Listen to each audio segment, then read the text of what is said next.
Hey everyone, welcome back to another Code with me in TypeScript.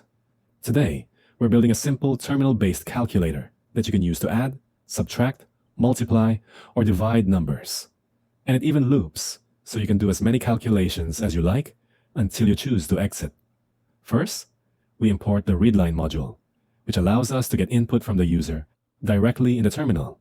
We also create a readline interface, so we can read and write messages in the console. Next, we define a small helper function called askQuestion.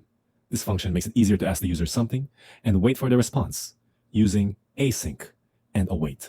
This keeps our code neat and easy to read. Now we start the main calculator loop.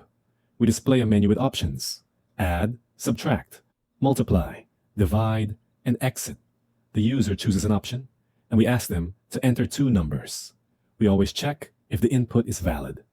If the user types something that isn't a number, we politely tell them it's invalid and ask again. This keeps the calculator from crashing and makes it beginner-friendly. Once we have valid numbers, we use a switch statement to perform the selected operation. Add the numbers if they chose, add, subtract if they chose, subtract, multiply if they chose, multiply, divide if they chose, divide, making sure we don't divide by 0. After showing the result, the program loops back to the menu so the user can continue calculating.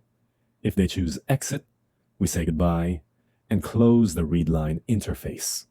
And that's it. A clean, looping, terminal-based calculator in TypeScript. Perfect for beginners to learn async/await, loops, conditionals, and basic arithmetic. Give it a try, experiment with the numbers, and see how small changes in the code can make your calculator even more powerful. If you like this project, follow for more TypeScript mini projects like this one.